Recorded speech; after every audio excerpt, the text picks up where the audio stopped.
Hello everyone, good morning to all of you. Welcome to target competition YouTube channel में आपका स्वागत है। So guys, आज हम करने वाले हैं द हिंदू एडिटोरियल की वोकैबलरी और ये है आपका 28 अप्रैल 2020। सो आज 28 अप्रैल 2020 से कौन कौन सी इंपॉर्टेंट वोकैब बनती है वो सब आज हम इस वीडियो में कवर करेंगे। एंड 50 इंपॉर्टेंट वर्ड्स मैं आपको इस वीडियो में कराऊंगी। जितने भी न्यूज़पेपर में जितने भी वर्ड्स थे 50 मैंने लिए हैं, तो उन सभी वर्ड्स को आज हम इस वीडियो में देखेंगे। तो चलिए स्टार्ट करते हैं आज के सेशन को। And my name is Nikita Agarwal. So let's start this session. सबसे पहले फ्रेंड्स मैं आपको बता दूं कि मैंने इसमें मीनिंग लिया है एंड हिंदी में मीनिंग लिया है, क्योंकि क्या होता है कि जब हम डायरेक्ट मीनिंग पे फोकस करते हैं तो उससे हमें वर्ड्स बहुत जल्दी याद होते हैं। मेरे साथ तो ऐसा ही होता है। So that's why this is the best way of learning vocab. Sentence तो हम अपने आप ही बना सकते हैं अपने माइंड में। ईजी से ईजी सेंटेंस बना के हम इस वर्ड को लर्न कर सकते हैं, सभी वर्ड्स को लर्न कर सकते हैं। सो इसलिए हम फोकस करेंगे वर्ड पर एंड ओनली उसके मीनिंग पर, क्योंकि उससे हमारा इफेक्ट जो है वो मेमोरी पर मतलब ज़्यादा पड़ता है, हम ज़्यादा अच्छे से उसे लर्न कर पाते हैं। सो let's start the session. And हमारा फर्स्ट वर्ड क्या है? फर्स्ट वर्ड है रिलक्टेंट। सो गाइज, रिलक्टेंट का मीनिंग क्या होता है? इसका मीनिंग होता है अनिच्छुक, यानी कि अनविलिंग होना। ठीक है, रिलक्टेंट का मतलब क्या होता है? अनविलिंग, यानी कि कुछ करने की इच्छा ना होना, उसे बोलते हैं क्या? रिलक्टेंट। ठीक है, so I hope this is clear. Reluctant का मतलब होता है कोई काम जिसे आप करने की इच्छा ना करो, उसे बोलते हैं रिलक्टेंट, यानी कि अनविलिंग। एंड हेजिटेंट भी बोलते हैं, डिसइंक्लाइंड भी बोलते हैं। ठीक है, नेक्स्ट है टर्मोइल। टर्मोइल का मतलब देखिए क्या होता है? खलबली मच जाना। टर्मोइल का मतलब क्या होता है? खलबली मच जाना, यानी कि a state of great disturbance, confusion और अनसर्टेनिटी। यानी कि एक तरह का बहुत ज़्यादा डिस्टर्बेंस होना, कन्फ्यूज़न होना, अनसर्टेनिटी होना, खलबली मच जाना। और कोई तीसरा पर्सन आपसे पूछता है क्या हो गया, क्या हो गया, तो आप बोलते हो अरे यहाँ पर ऐसा ऐसा हो गया, देन पता चलता है। अदरवाइज ऐसा लगता है जैसे सब जगह खलबली मच गई है, यानी कि बहुत बड़ा डिस्टर्बेंस हो गया है, कोई कन्फ्यूज़न है। कन्फ्यूज़न मतलब क्या कि जैसे किसी ने आपको कोई न्यूज़ दी कि यहाँ पर ऐसा होने वाला है, यहाँ से जल्दी से चले जाओ, सभी को ऐसा बोल दिया तो सभी भागने लगे। फॉर एग्जाम्पल किसी एरोप्लेन में ऐसा कुछ बोल दिया तो खलबली मच जाती है, यानी कि कन्फ्यूज़न पैदा हो जाती है कि क्या हुआ है पैसेंजर्स को, right. So in this sense हम इस वर्ड का यूज़ करते हैं। एंड अनसर्टेनिटी का मतलब होता है अनिश्चितता।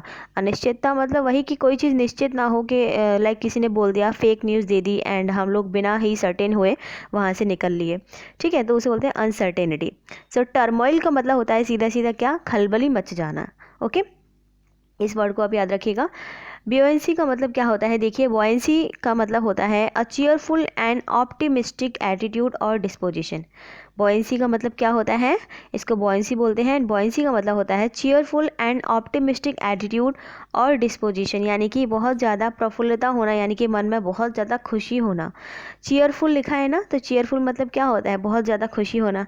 ऑप्टिमिस्टिक एटीट्यूड होना, किसी चीज़ को देखने का जो नज़रिया है वो ऑप्टिमिस्टिक होना, अच्छा होना। ठीक है, और डिस्पोजिशन सो यानी प्रफुल्लता मतलब बहुत ज़्यादा खुशी होना, उसे बोलते हैं बॉयंसी। नेक्स्ट वर्ड होता है रिकनसाइल। रिकनसाइल का मतलब देखिए क्या होता है? इसका मतलब होता है आपका रीस्टोर फ्रेंडली रिलेशंस बिटवीन, यानी कि फ्रेंडली रिलेशंस जो है रीस्टोर करना, यानी कि बनाना। यानी कि आप एक तरह से ऐसे बोल सकते हो कि आपके कोई फ्रेंड थे और आप उनसे काफ़ी टाइम तक बात नहीं किए, देन फिर आपने दोबारा उनसे बात करना स्टार्ट की, तो आप उसको क्या बोलते हैं कि रिलेशंस जो है उनको रीस्टोर करना। ये ठीक है, उनको बोलते हैं रिलेशंस रीस्टोर करना, या रिलेशंस को दोबारा से मेल करना या कराना। सो मेल करना या कराना हिंदी में बोलते हैं, एंड इंग्लिश में क्या बोलते हैं? Restore friendly relations. ठीक है, दो लोगों के बीच में। So that is called reconcile. Next word होता है गाइस एंड्योर्स। एंड्योर्स का मतलब क्या होता है? टिके रहना। क्या होता है? टिके रहना, यानी कि रिमेन इन एग्जिस्टेंट लास्ट तक, यानी कि आप रिमेन हो, ठीक है, एग्जिस्टेंस में हो, लास्ट तक अगर हो तो उसे बोलते हैं एंड्योर। यानी कि फॉर एग्जांपल किसी कंपटीशन में आप लास्ट तक टिके हुए हो, ठीक है, कोई कंपटीशन है जिसमें आप लास्ट तक टिके हुए हो, वहाँ से हिले नहीं हो, उसे बोलते हैं एंड्योर्स, यानी कि टिके रहना। एंड रिमेन इन एग्जिस्टेंस इसका इंग्लिश में मीनिंग होता है। यहाँ पे लास्ट भी लिखा हुआ है, नहीं, लास्ट तक टिके रहना। ठीक है, सी एंड्योर्स का मीनिंग समझ में आया। नेक्स्ट होता है गाइज एमबैक। एमबैक का मतलब क्या होता है? शुरुआत, यानी कि टू बिगिन अ न्यू, यानी कि कोई नई शुरुआत करना, उसे कहते हैं embark, to begin something new. That is called embark. आप कुछ न्यू स्टार्ट कर रहे हो, कोई न्यू जॉब स्टार्ट कर रहे हो, कोई न्यू काम स्टार्ट कर रहे हो, तो उसे बोलते हैं एम बैक, यानी कि स्टार्ट करना किसी चीज़ को, शुरुआत करना, to begin a new work और something else. Okay, next word है गाइस कोहेरेंट। कोहेरेंट का मतलब देखिए क्या होता है, इसका मतलब होता है ऑफ एन आर्ग्यूमेंट, थ्योरी और पॉलिसी लॉजिकल एंड कंसिस्टेंट, यानी कि कोई थ्योरी हो या फिर कोई आर्ग्यूमेंट हो या कोई पॉलिसी हो जो लॉजिकल हो, ठीक है, एंड कंसिस्टेंट हो, यानी कि सुसंगत हो, उसे बोलते हैं क्या, कोहेरेंट। कहने का मतलब है कि एक तरह से कोई चीज़ जो कि क्लियर हो, यानी कि स्पष्ट हो, क्लियर हो, और एक तरह से यूनाइटेड हो as a forming a whole, एक तरह से यूनाइटेड हो सारी चीज़ें, तो उसे बोलते हैं क्या, सुसंगत। फॉर एग्जांपल कुछ आप लेके आए हो, तो उसने आपने उन उस सामान को आपने बिखराया नहीं है, एक जगह रखा है इकट्ठा करके, तो आपने क्या किया, उसे यूनाइटेड किया, यानी कि आपने एक फॉर्मिंग अ होल, यानी कि सारी चीज़ों को इकट्ठा करके रखा, तो उसे बोलते हैं क्या, कंसिस्टेंट, यानी कि एक तरह से सुसंगत तरीके से सामान को रखना, ठीक है। सो दैट्स वाई यहाँ बोलते हैं कोहेरेंट का मतलब क्या, ऑफ एन आर्ग्यूमेंट, थ्योरी और policy logical and consistent. Clear भी होता है इसका मीनिंग, तो आप क्लियर से सारे मीनिंग निकाल सकते हैं, जैसे कि कोई आर्ग्यूमेंट है वो क्लियर है, थ्योरी है वो क्लियर है, कोई पॉलिसी है वो क्लियर है, ठीक है। तो क्लियर मतलब कोहेरेंट, कोई थ्योरी है, और पॉलिसी है, आर्ग्यूमेंट है, तो वो क्या है, क्लियर है, आपकी समझ में आती है ऐसी थ्योरी, आपकी समझ में आती है ऐसा आर्ग्यूमेंट, आपकी समझ में आए ऐसी पॉलिसी, ठीक है। इनकम्बेंट का मतलब देखिए क्या होता है, इनकम्बेंट का मतलब होता है necessary for someone as a duty or responsibility, यानी कि कोई चीज़ किसी के लिए नेसेसरी हो, इम्पॉर्टेंट हो, ड्यूटी के तौर पर या रिस्पॉन्सिबिलिटी के तौर पर, उसे कहते हैं क्या, इनकम्बेंट, ठीक है। इनकम्बेंट का मतलब होता है नेसेसरी, कोई चीज़ जो कि आपके लिए नेसेसरी हो, किसी ड्यूटी के तौर पर या फिर आपके रिस्पॉन्सिबिलिटी के तौर पर, ठीक है। जैसे कि इनकम्बेंट का मतलब एक और होता है, जैसे अभी के टाइम ऑफिस में कौन वर्क कर रहा है, या अभी जो है इस पद पर कौन काम कर रहा है, इस पोजीशन पर अभी कौन काम कर रहा है, तो उसे हम बोलते हैं इनकम्बेंट, ठीक है। इनकम्बेंट यानी कि जैसे हम बोले कि अभी हमारे देश के पीएम कौन है, अभी इनकम्बेंट प्राइम मिनिस्टर कौन है, ठीक है, अभी इनकम्बेंट चीफ मिनिस्टर कौन है, तो इस तरह से हम बोलते हैं इनकम्बेंट का मतलब होता है कि अभी के टाइम उस पोजीशन पर कौन वर्क कर रहा है, ठीक है। सो उसे बोलते हैं incumbent. I hope this is clear. So incumbent का मतलब होता है एक तो ये कि अभी के टाइम पोजीशन पर कौन काम कर रहा है, ठीक है, एक तो ये हो गया। दूसरा इसका मीनिंग होता है कि necessary for someone as a duty or responsibility, यानी कि किसी की ड्यूटी और रिस्पॉन्सिबिलिटी के सेंस में किसी चीज़ का नेसेसरी होना, इम्पॉर्टेंट होना, यानी कि ज़रूरी होना। अब देखिए नेक्स्ट वर्ड क्या है, कंबस्चन। कंबस्चन का मतलब क्या होता है, the process of burning something. Combustion का मतलब होता है the process of burning something, किसी चीज़ को आप जला रहे हो, ठीक है, तो जलाने को ही बोलते हैं क्या, कंबस्चन बोलते हैं। बहुत सीधा सा सिंपल सा मीनिंग है इसका। कंबस्चन का क्या होता है, जलाना, यानी कि दहन करना, हिंदी में बोलते हैं ना दहन करना, और उसको बोलते हैं इंग्लिश में क्या, the process of burning something is called combustion, ठीक है। I hope this is clear. Next word पे आते हैं, इसका मतलब होता है सिक्वेस्ट्रेशन। सिक्वेस्ट्रेशन का मतलब देखिए क्या होता है, सिक्वेस्ट्रेशन का मतलब होता है क्या, अधिग्रहण, यानी कि द एक्शन ऑफ सिक्वेस्ट्रेटिंग और taking legal possession of assets, यानी कि लीगल पोजेशन लेना असेट्स का, उसे कहते हैं सिक्वेस्ट्रेशन, यानी कि अधिग्रहण करना। अधिग्रहण करने का मतलब होता है आपने किसी चीज़ को लीगली अपने नाम करवाया, आपने किसी चीज़ को लीगली अपने नाम करवाया, चाहे वो कोई हाउस हो या कोई गाड़ी हो या कुछ और हो, आपने उस चीज़ को अपने नाम करवाया है लीगली, तो उसे कहते हैं क्या, सीक्वेस्ट्रेशन, यानी कि अधिग्रहण करना, यानी कि द एक्शन ऑफ सीक्वेस्ट्रेटिंग और taking legal possession of assets, ठीक है, उसे कहते हैं क्या, सिक्वेस्ट्रेशन। फॉर एग्जांपल इसे हम इस तरह से भी ले सकते हैं, जैसे कि बैंक जो होता है वो जब लोन देता है और जब कोई पर्सन उस लोन को चुका नहीं पाता है, तो बैंक क्या करता है, उसकी जो संपत्ति है उसको जब्त कर लेता है, ठीक है। जब्त करने का मतलब भी होता है सिक्वेस्ट्रेशन।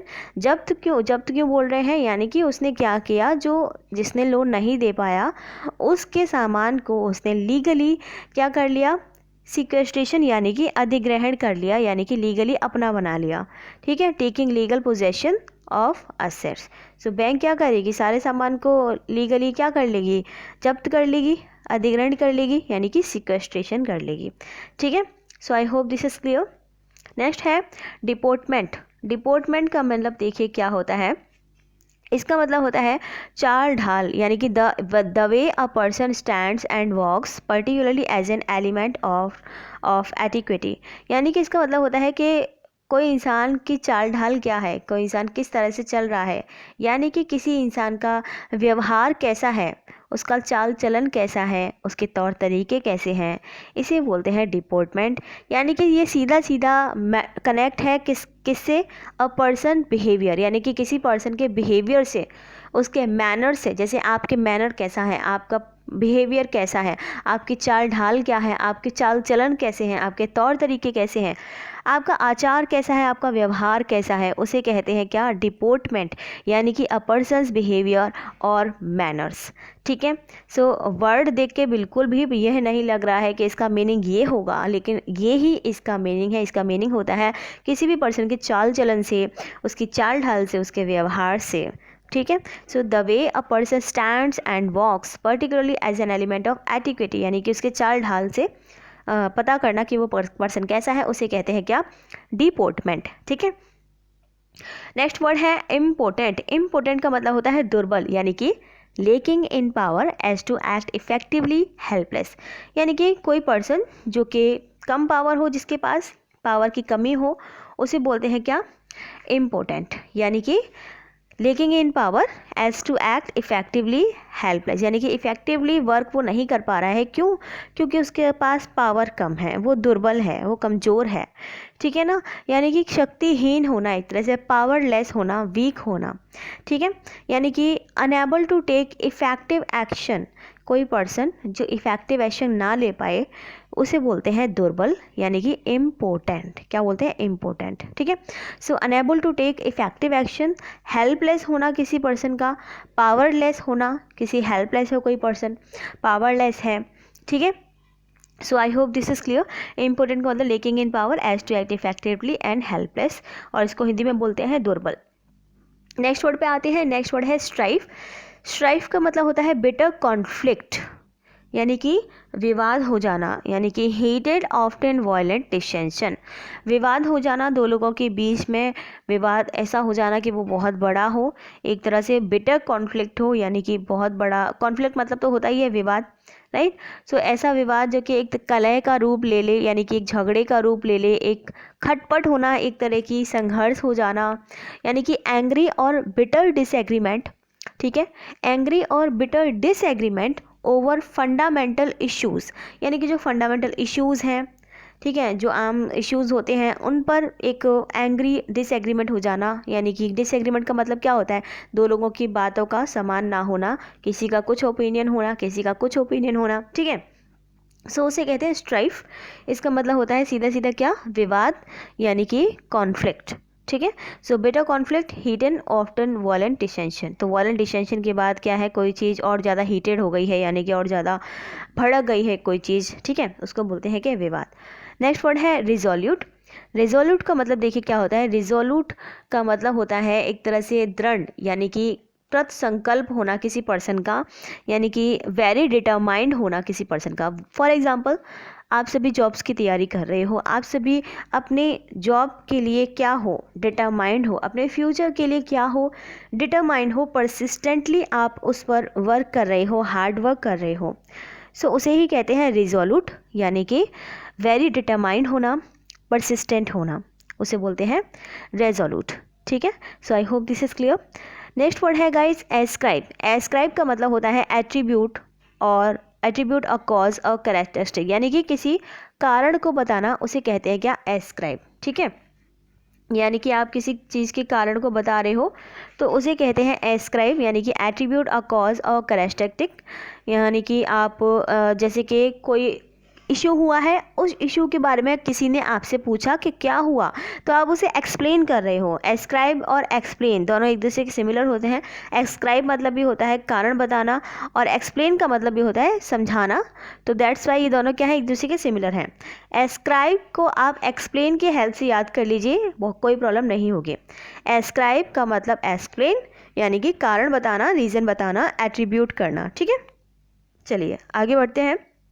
नेक्स्ट का मतलब होता है आर्टिफिस। आर्टिफिस का मीनिंग क्या होता है, चालाकी, यानी कि a move made to obtain an advantage or trick someone, यानी कि कोई ऐसा काम करना जिससे आप एक एडवांटेज लेना चाहते हो या किसी को ट्रिक करना चाहते हो। ट्रिक करने का मतलब होता है किसी को चालाकी से अपना कोई काम निकलवाना चाहते हो, उसको बोलते हैं क्या, ठीक है, उसको बोलते हैं क्या, आर्टिफिस, यानी कि a move made to obtain an advantage or trick someone. Artifice का मतलब देखो, आर्ट जो होता है ना, आर्ट का मतलब क्या होता है, कला। अब कैसी कला, किसी से काम निकलवाने की कला, उसको बोलते हैं आर्टिफिस। अब समझ आया, किसी से काम निकलवाने की जो कला होती है उसे बोलते हैं क्या, आर्टिफिस। समझ आया। तो ये आज का जो मीनिंग है वो इसके वर्ड में ही छुपा हुआ है, आर्टिफिस का। आर्टिफिस का मतलब होता है चालाकी करना, यानी कि क्लेवर होना और कनिंग चीज़ें करना। कनिंग का मतलब भी चालाक होता है, क्लेवर का मतलब भी चालाक होता है। ठीक है, सो आर्टिफिस का मतलब a move made to obtain an advantage or trick someone, यानी कि चालाकी करना। नेक्स्ट वर्ड है गाइस एरेंट। एरेंट का मतलब क्या होता है, कंप्लीट, टोटल और अटर। एग्जाम्पल होता है इसका, देखिए क्या, नॉनसेंस, यानी कि परले दर्जे का कोई कुख्यात होना, कोई ऐसा पर्सन जो कि बहुत ही ज़्यादा कुख्यात हो, बहुत ही ज़्यादा एक तरह से उसको कोई भी सम्मान ना देता हो। ठीक है, बहुत ही ज़्यादा बदनाम हो कोई पर्सन, उसको बोलते हैं एरेंट। ठीक है, यानी कि पूरी तरह से, टोटली, ठीक है, कोई नॉनसेंस पर्सन होना, उसको बोलते हैं एरेंट। ठीक है, समझ में आया। सो एरेंट का मतलब हुआ कोई पर्सन जो कि बहुत ही ज़्यादा दुष्ट हो, बहुत ही ज़्यादा इंटेंस उसकी जो है, बहुत ही बिहेवियर जो है ख़राब हो, इंटेंस ख़राब बिहेवियर हो, कुख्यात हो कोई पर्सन, बहुत ही ज़्यादा डीफेम्ड हो, यानी कि बैड रिप्यूटेशन वाला हो, उसे बोलते हैं एरेंट। ठीक है, नेक्स्ट वर्ड होता है कॉन्फ्लुएंस। कॉन्फ्लुएंस का मतलब देखिए क्या होता है, इसका मतलब होता है अ सर्कमस्टेंस वेयर टू थिंग्स मर्ज और अकर सिमुलेंटेनियसली, यानी कि संगम को बोलते हैं क्या, कॉन्फ्लुएंस। कहने का मतलब देखिए, जैसे गंगा, यमुना, जमुना, ठीक है, तो जहाँ पर भी नदियाँ मिलती हैं उसको बोलते हैं हम कॉन्फ्लुएंस। क्या बोलते हैं, कॉन्फ्लुएंस बोलते हैं। तीन नदियों का जो संगम है, गंगा, यमुना, सरस्वती, तो उनको क्या बोलते हैं, कॉन्फ्लुएंस बोलते हैं। जहाँ पर तीनों नदियाँ मिलती हैं उसे क्या बोलते हैं, कॉन्फ्लुएंस। ठीक है, अ सर्कमस्टेंस, यानी कि सर्कमस्टेंस का मतलब एक ऐसा एरिया या जगह जहाँ पर टू थिंग्स मर्ज और अकर सिमुलेंटेनियसली, यहाँ पर दो चीज़ मर्ज होती हों या फिर निकलती हों, अकर होती हों, उसे बोलते हैं क्या, संगम। ठीक है, एंड उसे इंग्लिश में क्या बोलते हैं, कॉन्फ्लुएंस बोलते हैं। समझ में आया, यानी कि मिलाप होना, एक तरह से रिकनसाइलमेंट होना, यानी कि एक तरह का जंक्शन होना दो रिवर्स का, specially reverse of approximately equal with, approximately ऐसी रिवर जो कि इक्वल विद की हो। ठीक है, इसके सेंस में इसका यूज़ जो है किया गया है, यानी कि कॉन्फ्लुएंस का मतलब होता है संगम। ठीक है, समझ में आया। नेक्स्ट वर्ड है एविंस। एविंस का मतलब देखिए क्या होता है, एविंस का मतलब होता है to show or express clearly, to make plain, यानी कि प्रदर्शित करना, किसी चीज़ को क्लियरली प्रदर्शित करना या शो करना, उसे कहते हैं एविंस। एविंस का मतलब होता है क्लियरली आप किसी को कोई बात बता रहे हो, यानी कि कोई चीज़ आप किसी को जता रहे हो, ठीक है, दिखा रहे हो, बता रहे हो, ठीक, किसी को इंफॉर्मेशन दे रही हो क्लियरली। सो रिवील करना, एक तरह से रिवील द प्रेजेंस ऑफ कोई क्वालिटी और फीलिंग। क्वालिटी के सेंस में हम बोल सकते हैं कि आप किसी शॉप पर कोई क्लॉथ लेने गए हो तो उस पर्सन ने उसकी क्वालिटी जो है रिवील की कि देखो ये इस क्वालिटी का है, देखो ये इस क्वालिटी का है। ठीक है, या फिर अपनी फीलिंग्स को किसी को एक्सप्रेस करना, उसे भी कहते हैं एविंस, यानी कि to show or express clearly. ठीक है, एक्सप्रेस करना अपनी फीलिंग्स को क्लियरली, उसे भी बोलते हैं। ठीक है, टू मेक प्लेन का मतलब होता है किसी चीज़ को कॉम्प्लेक्स ना बना के प्लेन बनाना, यानी कि ऐसा बनाना कि किसी को भी समझ में आ जाए, या फिर किसी को हम ऐसी बात बता रहे हैं जो कि किसी की भी समझ में आ जाए, प्लेनली उसको क्या करना, एक्सप्रेस करना, शो करना। ठीक है, सो उसे बोलते हैं क्या, एविंस। अवेंस का मीनिंग याद रखना डिफरेंट है थोड़ा, क्योंकि वर्ड क्या होता है, वर्ड जैसे पढ़ के लगता नहीं है कि इसका मीनिंग ये होगा, लेकिन अगर आप 2-3 बार रिवाइज करोगे तो आपको लगने लगेगा कि हाँ अवेंस का मतलब ये होता है to show or express clearly.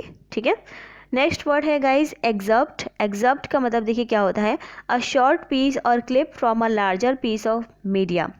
क्या होता है इसका मतलब, a short piece or clip from a larger piece of media. For example कोई बहुत ज़्यादा मैग्नेट है मान लीजिए, ठीक है, उस मैग्नेट का छोटा सा हिस्सा आपने तोड़ दिया और अलग कर दिया, तो उस छोटे से हिस्से को जो मैग्नेट से निकला है उसको क्या बोलेंगे, शॉर्ट पीस बोलेंगे ना। ठीक है, तो वो उसी को हम दूसरे वर्ड में क्या बोलते हैं, एक्सर्प्ट बोलते हैं। यानी कि आपने उसको अलग किया, उस मैग्नेट से उसको तोड़ कर अलग किया या कैसे भी अलग किया, लेकिन है वो मैग्नेट का पार्ट, इसलिए उस पार्ट को हम क्या बोलेंगे, वैसे बोलते हैं हम शॉर्ट पीस, है ना। उस शॉर्ट पीस के लिए दूसरा वर्ड क्या बोलोगे, एक्सर्प्ट। क्या बोलोगे, एक्सर्प्ट। बस यही है डिफरेंस कि हमें शॉर्ट पीस तो पता था पहले से, लेकिन ये जो न्यू वर्ड है इसको और क्या बोलते हैं ये नहीं पता था, और यही एग्जाम में आ जाता है। सो एक्सर्प्ट बोलते हैं इसे। एक्सर्प्ट मतलब कोई भी मैग्नेट के अलावा आप कोई और चीज़ भी ले सकते हो, जैसे कि आपके पनीर है मान लीजिए, ठीक है, तो पनीर जो जमी हुई होती है उसका थोड़ा सा टुकड़ा आपने अलग कर दिया, तो उस टुकड़े को क्या बोलेंगे, एक्सर्प्ट बोलेंगे, यानी कि ए शॉर्ट पीस। ठीक है, उसके सेंस में इसका यूज जो है किया जाएगा, यानी कोई भी आपका मैटर हो उसमें से आप उसका थोड़ा सा भाग अलग कर देते हो, तो उसी को हम बोलते हैं क्या, अ शॉर्ट पीस, यानी कि इंग्लिश में बोलते हैं एक्सर्प्ट। समझ आया, ठीक है, चलिए आगे बढ़ते हैं। या फिर इसके अलावा हम इसको किसी फिल्म के सेंस में भी बोल सकते हैं, जैसे कोई फिल्म होती है, उस फिल्म का थोड़ा सा जो पार्ट है, ठीक है, वो फिल्म का ही तो पार्ट हुआ, तो उस थोड़े से पार्ट को ही हम क्या बोलेंगे, क्या बोलेंगे, एक्सर्प्ट बोलेंगे। यानी कि एक छोटा सा एक्सट्रैक्ट हो फिल्म का, तो उसको हम क्या बोलेंगे, एक्सर्प्ट बोलेंगे। इसके अलावा किसी ब्रॉडकास्ट का बोल सकते हैं, या कोई म्यूज़िक हो, कोई राइटिंग हो, म्यूज़िक का थोड़ा सा पार्ट जो है उसको बोल सकते हैं, अगर म्यूज़िक का थोड़ा सा पार्ट उससे अलग है तो उसको क्या बोलेंगे, एक्सर्प्ट बोलेंगे।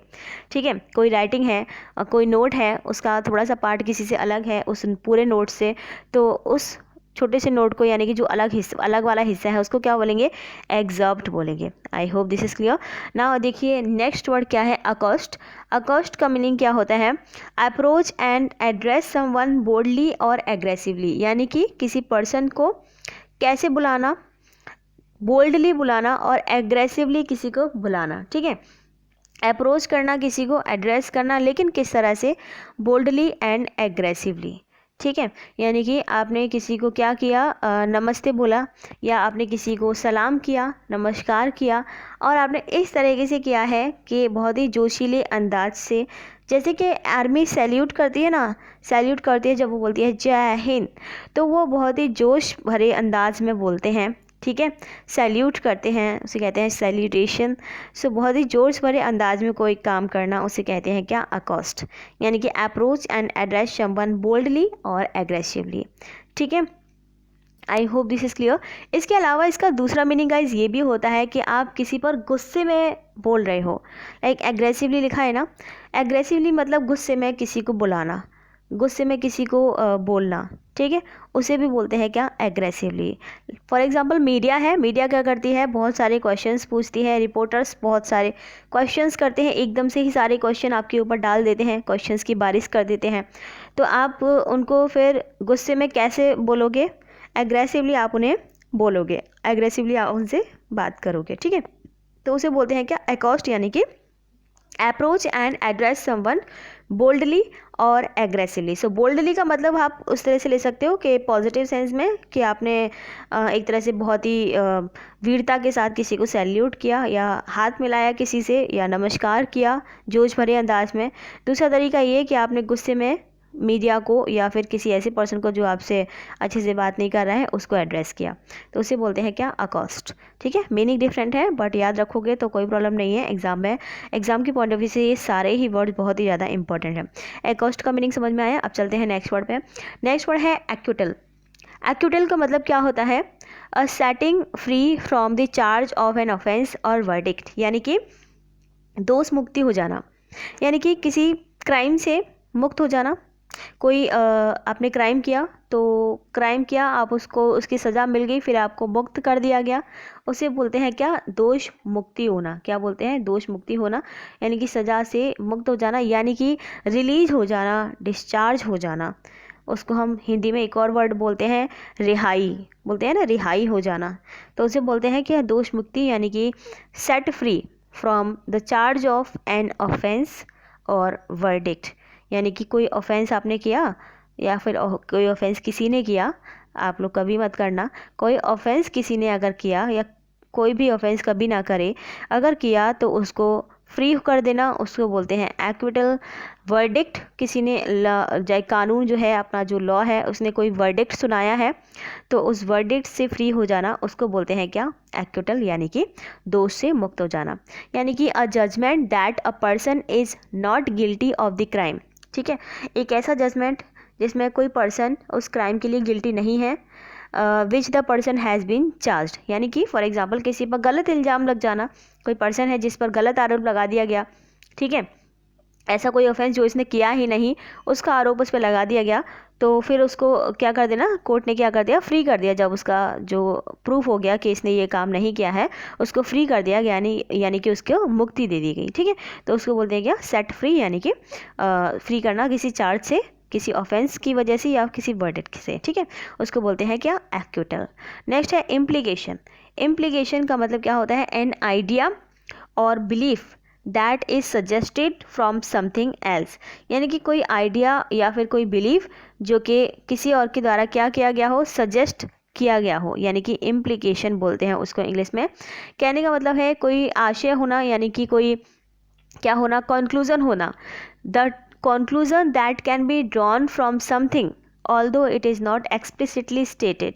यानी कि कोई कंक्लूजन जो कि किसी से निकाला गया हो, लेकिन वो पूरा स्टेटेड ना हो, यानी कि क्लियरली क्या ना हो? स्टेटेड ना हो वो। ठीक है, द एक्शन और state of being involve in something, या फिर आप किसी चीज़ में इन्वॉल्व हो रहे हो, एक्शन या फिर कोई state of being involve in something, उसे कहते हैं। फॉर एग्जांपल आप किसी इशू में उलझ गए हो, फंस गए हो। ठीक है, कोई इश्यू हो गया है, कोई झगड़ा हो गया है, और आपका उस झगड़े से कोई लेना देना नहीं था, लेकिन आपको भी उस झगड़े में ले लिया गया है, तो आप भी उसमें क्या कर गए हो? उलझ गए हो, फंस गए हो। ठीक है, तो इस तरह की इजी लैंग्वेज में समझिए आप। तो इसके बोलते हैं क्या? उलझ जाना, यानी कि एक तरह के किसी इशू में आप उलझ गए हो, उसे बोलते हैं क्या? इम्प्लीकेशन। ठीक है, क्या बोलते हैं? इम्प्लीकेशन, यानी कि एन आइडिया और belief that is suggested from something else. और दूसरा इसका मीनिंग ये होता है जो यहाँ पे लिखा हुआ है, जैसे कि एन आइडिया और belief that is suggested from something else, यानी कि कोई आइडिया होना, कोई बिलीफ होना जो कि किसी और के द्वारा सजेस्ट किया गया हो, अनुमान होना एक तरह से। ठीक है, चलिए नेक्स्ट वर्ड पे चलते हैं। माल कंटेंट। मेल कंटेंट का मतलब क्या होता है? देखिए, मेल कंटेंट का मतलब होता है an individual who is अनट्रूली and hardly ever satisfied. यानी कि कोई ऐसा पर्सन जो कि बहुत ही मुश्किल से सेटिस्फाई होता हो, यानी कि ऐसा पर्सन जो हमेशा असंतुष्ट रहता हो। कैसे रहता हो? असंतुष्ट रहता हो, वो कभी संतुष्ट ना रहता हो, कभी भी वो रिलैक्स ना रहता हो, उसको हमेशा जो और चाहिए के सेंस में उसका होता रहता हो। जैसे कि उसको कितना भी मिल जाए, कितना भी पैसा आ जाए, लेकिन फिर भी उसको संतुष्टि कभी ना मिले, ऐसे पर्सन को बोलते हैं असंतुष्ट व्यक्ति। या फिर हम बोल सकते हैं अप्रसन्न व्यक्ति, यानी कि जो पर्सन कभी खुश ना रहे, हमेशा नाराज रहे। ठीक है, ऐसे पर्सन को क्या बोलते हैं? मल कंटेंट। ठीक है, सो मेल कंटेंट का मतलब आपको समझ में आ गया होगा, an individual who is अनट्रूली and hardly ever satisfied. जैसे कि आप किसी पर्सन को सेटिस्फाई करने की कोशिश कर रहे हो, लेकिन वो हो सेटिस्फाई ना हो। फॉर एग्जांपल कोई पर्सन आपसे नाराज़ है, आप उसको मनाने की कोशिश करें, लेकिन वो ना माने, तो उसको बोलते हैं क्या? असंतुष्ट, यानी कि डिससेटिस्फाइड एंड कंप्लेनिंग और मेकिंग ट्रबल। ठीक है, अ person who is dissatisfied and rebellious, यानी कि ऐसा पर्सन जो कि हमेशा रिबेलियस स्थिति में रहे। रिबेल मतलब विद्रोह की स्थिति में, यानी कि विद्रोह करने की स्थिति में। ठीक है, ऐसा पर्सन जो नाखुश होता है, नाखुश आदमी बोलते हैं नाखुश, उसको बोलते हैं मेल कंटेंट। ठीक है, I hope this is clear. Next है पोर्टेंट। पोर्टेंट का मतलब होता है to indicate or give sign of a future occurrence, यानी कि एक तरह का पहले से ही सूचना दे देना कि ये होने वाला है, उसको बोलते हैं पोर्टेंट। यानी कि to indicate or give sign of a future occurrence. किसी ने आपको बताया कि आपके फ्यूचर में ये होने वाला है, उसको बोलते हैं क्या, पोर्टेंट। यानी कि पहले से ही सूचना दे देना कि फ्यूचर में ये होने वाला है। जैसे कि पंडित जी, ज्योतिषी ये सब देते हैं पहले से ही सूचना। जब हम उनसे पूछने जाते हैं कि हमारे फ्यूचर में क्या होने वाला है, तो वो बताते हैं कि आपके फ्यूचर में ये होने वाला है, ठीक है। तो उसे बोलते हैं क्या, पोर्टेंट। इसके अलावा जो शगुन अपशगुन की बातें चलती हैं कि ये अपशगुन हो गया, ये ऐसा हो गया, यानी कि पहले से ही बोल देना कि कुछ गलत होने वाला है क्योंकि ऐसा हो गया है। लाइक कांच टूट जाता है या दूध का ग्लास गिर जाता है, तो बहुत सारे हमारे समाज में भ्रांतियाँ हैं कि लाइक अगर काली बिल्ली भी रास्ता काट जाती है तो फिर कुछ बुरा हो जाएगा। तो ये सब भ्रांतियाँ हैं, ये सब बिल्कुल दकियानूसी बातें हैं, क्योंकि ऐसा कुछ भी नहीं होता है, लेकिन ये सब समाज में माना जाता है। तो उसको बोलते हैं क्या, कि बोलते हैं कि कुछ अपशगुन हो गया है और अब कुछ बुरा होने वाला है। सो दैट इज़ कॉल्ड, यानी कि पोर्टेंट, यानी कि to indicate or give sign of a future occurrence, यानी कि फ्यूचर में क्या होने वाला है उसका साइन देना, ठीक है, कि कुछ अच्छा या बुरा इस तरह का होने वाला है। कुछ ऐसे वो भी होते हैं कि कुछ होता है तो उस बोलते हैं कि कुछ अच्छा होने वाला है, ठीक है। यानी कि अ साइन और warning that something, specially something momentous और calamitous is likely to happen.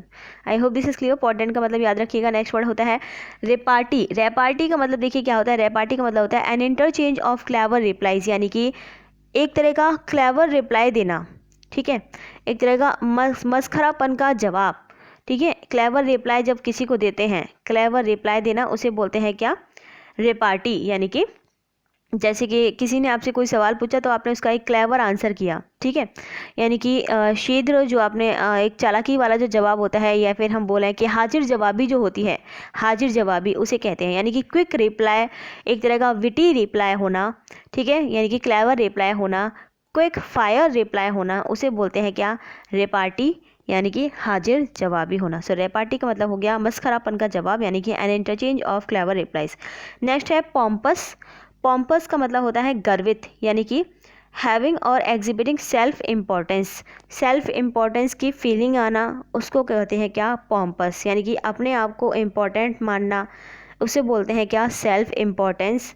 So self importance होना किसी के अंदर, उसको बोलते हैं क्या, हिंदी में गर्वित, यानी कि पॉम्पस, ठीक है। नेक्स्ट वर्ड है रेनेज। रेनेज का मतलब होता है वायदा करके मुकर जाना, to not fulfil a promise, कोई प्रॉमिस है उसको फुलफिल ना करना, उसको बोलते हैं क्या, रेनेज, ठीक है। यानी कि कोई वायदा किया और फिर उससे मुकर गए, तो उसको बोलते हैं क्या, रेनेज, यानी कि to not fulfil a promise, renege बोलते हैं इसको। रेनेग यानी कि to not fulfil a promise, यानी कि वायदा करके मुकर जाना। नेक्स्ट है स्टैग्नेंट। स्टैग्नेंट का मतलब होता है नॉट मूविंग और इंक्रीजिंग, यानी कि कोई चीज़ जो कि मूविंग ना हो, इंक्रीजिंग ना हो, जिसमें कुछ इंक्रीमेंट ना हो, यानी कि जो स्लो हो, उसको बोलते हैं क्या, स्टैग्नेंट, ठीक है। कोई चीज़ जो कि लाइक जिसकी जो स्पीड है वो रुक गई हो, उसे बोलते हैं क्या, स्टैग्नेंट, यानी कि उसमें रुकावट आ जाना, उसे बोलते हैं हिंदी में मंद बोलते हैं, और इंग्लिश में क्या बोलते हैं, नॉट मूविंग और इंक्रीजिंग। नेक्स्ट होता है टैपेट। टैपेट का मतलब होता है डिस्प्लेइंग लिटिल इंटरेस्ट और एंथुसियाज्म, किसी चीज़ में आप कम इंटरेस्ट दिखा रहे हो, यानी कि बेमन से कोई चीज़ किसी को दे रहे हो, उसको बोलते हैं टैपेड, ठीक है। टैपेड का मतलब क्या होता है, किसी को बेमन से कोई चीज़ देना, यानी कि या फिर अपना इंटरेस्ट जो है कम शो करना, डिस्प्लेइंग लिटिल इंटरेस्ट, यानी कि कम इंटरेस्ट शो करना, कम एंथुसियाज्म शो करना। एंथुसियाज्म का मतलब उत्साह, ठीक है। तो कम इंटरेस्ट को शो करना, कम उत्साह को शो करना, यानी कि बेमन से कोई काम करना या बेमन से कोई चीज़ किसी को देना, उसे कहते हैं क्या, टैपेड, ठीक है। नेक्स्ट वर्ड होता है एस्थेटिक। एस्थेटिक का मतलब देखिए क्या होता है, इसका मतलब होता है concerning or characterized by an appreciation or of beauty or good taste, यानी कि सौंदर्यात्मक, ठीक है। यानी कि concerning or characterize by an appreciation of beauty or good taste, like किसी का गुड टेस्ट है, ठीक है, किसी की ब्यूटी है एक तरह से, तो क्या करना, उसको कंसर्न करना और कैरेक्टराइज करना उसकी ब्यूटी से, उसके गुड टेस्ट से, उसको बोलते हैं क्या, एस्थेटिक, ठीक है। सो एस्थेटिक का मतलब क्या होता है, किसी की सौंदर्य या फिर किसी का जो है a set of principle underlying and guiding the work of a particular artist or artistic movement, किसी का जो आर्टिस्टिक मूवमेंट होता है, ठीक है, उसको क्या करना, उसी को बोलते हैं एस्थेटिक। चलिए नेक्स्ट वर्ड है जेलॉट। जेलेट। जेलेट का मतलब क्या होता है, one who is uncompromising and fanatical in pursuit of his ideas, यानी कि कोई ऐसा पर्सन जो कि अनकम्प्रोमाइजिंग है and fanatical in pursuit of his ideals, यानी कि समर्थक है एक तरह से। जेलेट का मतलब क्या होता है, हिंदी में बोलते हैं समर्थक, यानी कि कोई ऐसा पर्सन जो कि कैसा हो, समर्थन करता हो, लेकिन किसको समर्थन उसको करता हो जिसको वो पसंद करता है, यानी कि एक तरह का कट्टरपंथी होना। फॉर एग्जांपल किसी रिलीजन को कोई पर्सन सपोर्ट करता है, ठीक है, उसे बोलते हैं क्या, कट्टरपंथी, यानी कि a person who is fanatical and uncompromising in pursuit of their religious, यानी कि वो अपने रिलीजियस के सेंस में कैसा हो, अनकॉम्प्रोमाइजिंग हो, उसके अपने, जैसे किसी का कोई रिलीजन है तो वो अपने रिलीजन को लेकर इतना ज़्यादा वो हो, लगाव हो उसको कि वो अनकॉम्प्रोमाइज़ हो करे, ठीक है, किसी भी चीज़ से। उसको बोलते हैं क्या, ऐसा पर्सन, उसको ऐसे पर्सन के बोलते हैं क्या, जेलॉट, ठीक है। सो जेलट का मतलब होता है one who is uncompromising and fanatical in pursuit of his ideals. चलिए, यानी कि उसके जो आइडियल्स हैं, ठीक है, उसके जो आइडियल्स हैं उनसे वो अनकम्प्रोमाइजिंग हो, उसके जो आइडियल्स हैं वो फिक्स हैं, उनसे वो कभी कॉम्प्रोमाइज़ जो है ना करे, उसको बोलते हैं अनकम्प्रोमाइजिंग, ठीक है। नेक्स्ट है कॉन्स्ट्रू। कॉन्स्ट्रू का मतलब क्या होता है, देखिए, कॉन्स्ट्रू का मतलब होता है to clarify what something means, clarify करना कि किसी चीज़ का मतलब क्या है, यानी कि उसका आशय बतलाना, उसको बोलते हैं क्या, कॉन्स्ट्रू। कॉन्स्ट्रू का मतलब क्या होता है, किसी चीज़ का आशय बतलाना, यानी कि शब्दानुवाद करना एक तरह से, यानी कि इंटरप्रेट करना, इंटरप्रेट अ वर्ड और action in a particular way, किसी वर्ड को या किसी एक्शन को किसी पर्टिकुलर वे में क्या करना, इंटरप्रेट करना या समझाना, उसका मतलब समझाना, उसको बोलते हैं क्या, इंटरप्रेट करना। और उसी को इंग्लिश में क्या बोलते हैं, कंस्ट्रू।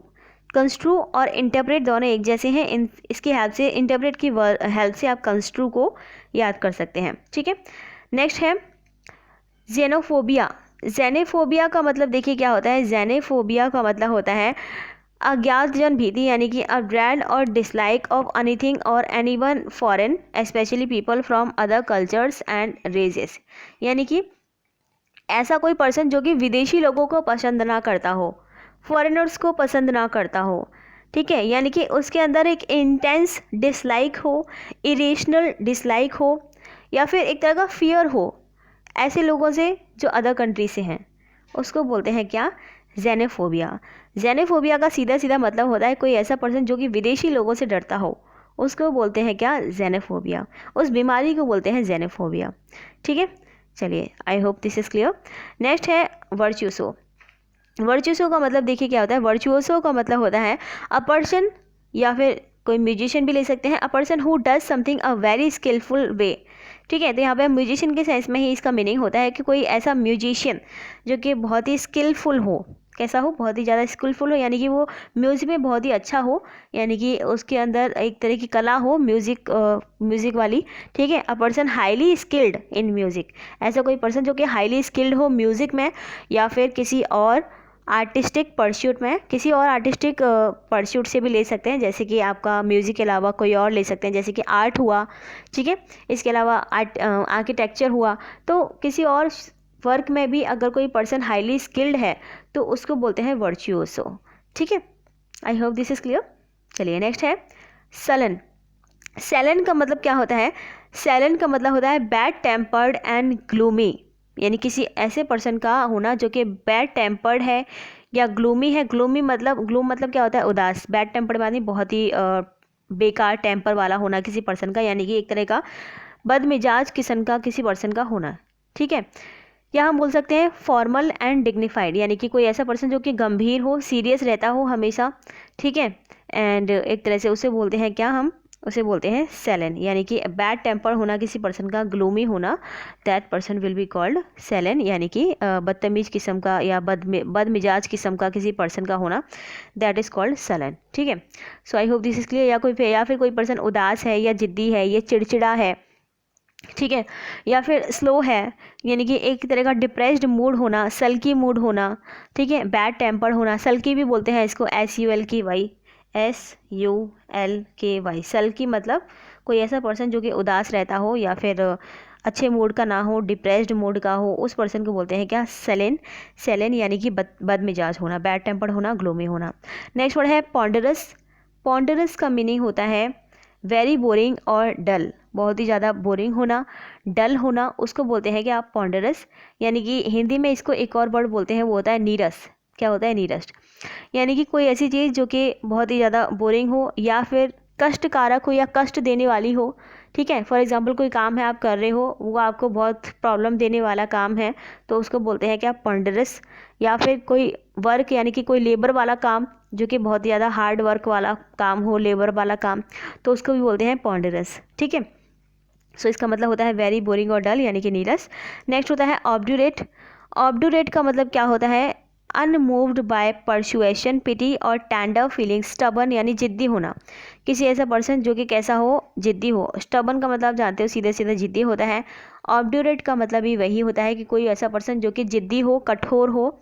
ठीक है, यानी कि stubbornly refusing to change one's opinion और कोर्स ऑफ एक्शन। कोई ऐसा पर्सन जो कि इतना जिद्दी हो कि वो अपने ओपिनियन को या फिर अपने कोर्स ऑफ एक्शन को चेंज करने से मना कर दे, ऐसे पर्सन को बोलते हैं जिद्दी यानी कि अनमूव्ड।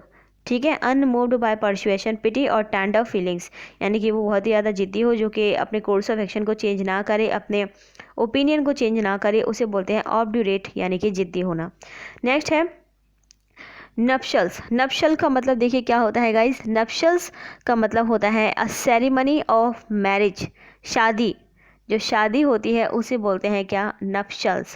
तो ये बहुत ही डिफरेंट मीनिंग है, क्योंकि मैरिज अभी तक आपने सुना होगा कि मैरिज, वेडिंग आपने सुना होगा कि वेडिंग का मतलब होता है शादी, मैरिज का मतलब होता है शादी।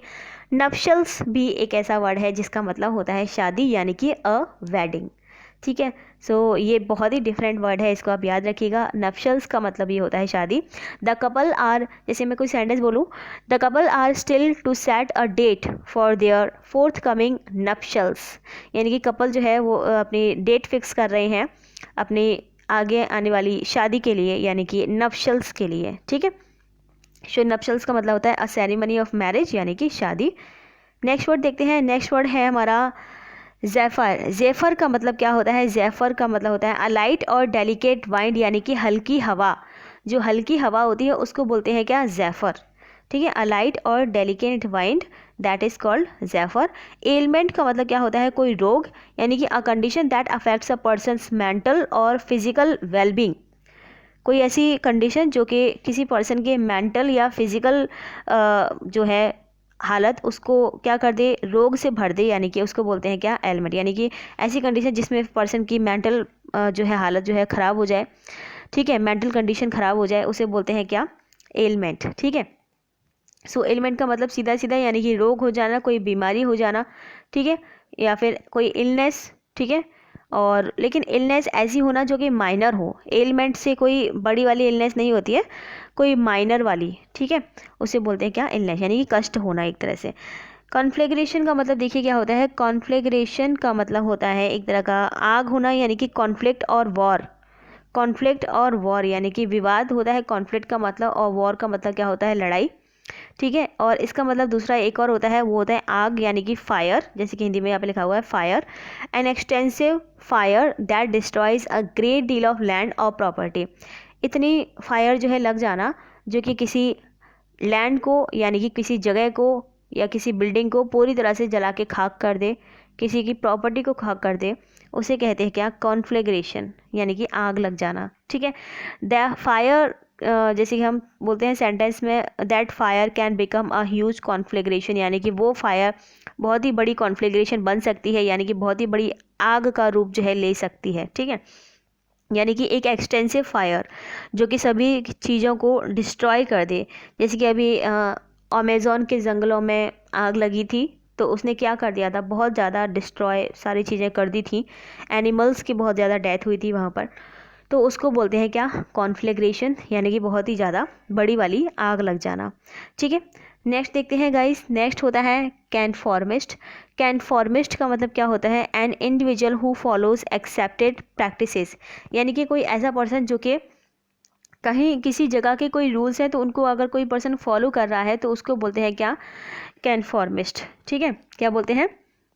कैनफॉर्मिस्ट, यानी कि कोई ऐसा पर्सन जो कि कहीं के जो रूल्स हैं या जो एक्सेप्टेड जो बिहेवियर हैं या वहाँ के एक्सेप्टेड जो एक तरह से प्रैक्टिसेस हैं, उनको वो एक्सेप्ट करके चले, ठीक है, उसको बोलते हैं क्या, कन्फॉर्मिस्ट, यानी कि a person who conforms to accepted behaviour or stabilized practices. For example, आप किसी कंट्री में जाते हो, वहाँ की कंट्री की कुछ एक्सेप्टेड बिहेवियर है, कुछ स्टेबलाइज्ड प्रैक्टिसेस हैं, तो उन चीज़ों को आपको मानना पड़ेगा और उसी के अकॉर्डिंग वहाँ पर रहना पड़ेगा, अदरवाइज़ आप वहाँ पर नहीं रह सकते हो।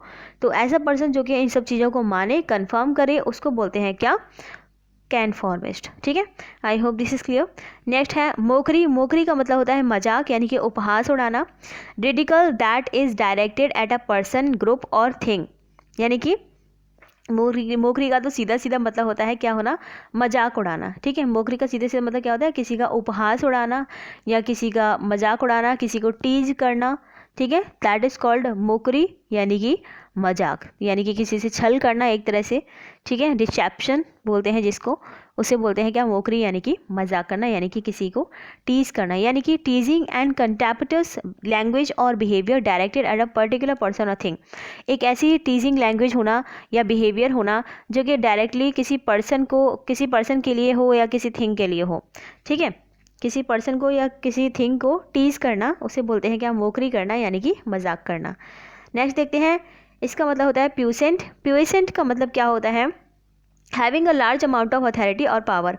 किसी पर्सन के ऊपर बहुत ही बड़ी पावर होना, अथॉरिटी होना उसके अंडर में, उसको बोलते हैं क्या, प्यूसेंट, यानी कि ग्रेट पावर होना किसी पर्सन पर, इन्फ्लुएंस होना एक तरह का उसका, जैसे कि आईएएस होते हैं, आईएफएस होते हैं, या फिर और भी बड़ी बड़ी जो अथॉरिटी होती हैं, उनके पास क्या होता है, बहुत सारी पावर होती है, इन्फ्लुएंस होता है, उसे बोलते हैं प्यूसेंट।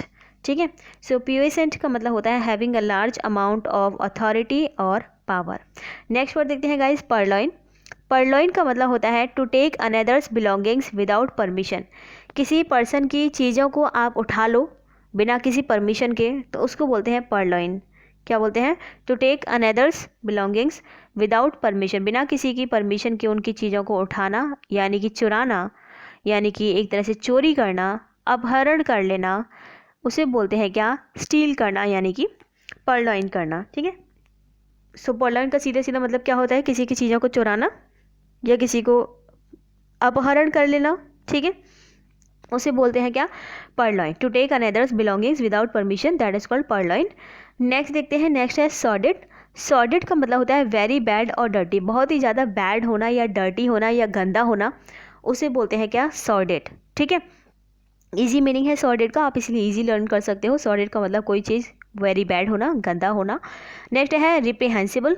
रिप्रीहेंसिबल का मतलब होता है हाईली अनएक्सेप्टेबल एक्शन, कोई एक्शन जो कि हाईली अनएक्सेप्टेबल है, यानी कि जिसको एक्सेप्ट ना किया जा सके, उसे बोलते हैं रिप्रीहेंसिबल, यानी कि डिजर्विंग सेवर डिसअप्रूवल और क्रिटिसिज्म, दोषारोपण करने योग्य, यानी कि ऐसे कोई एक्शन जो कि डिसअप्रूवल एक्सेप्ट वो डिजर्व करता हो।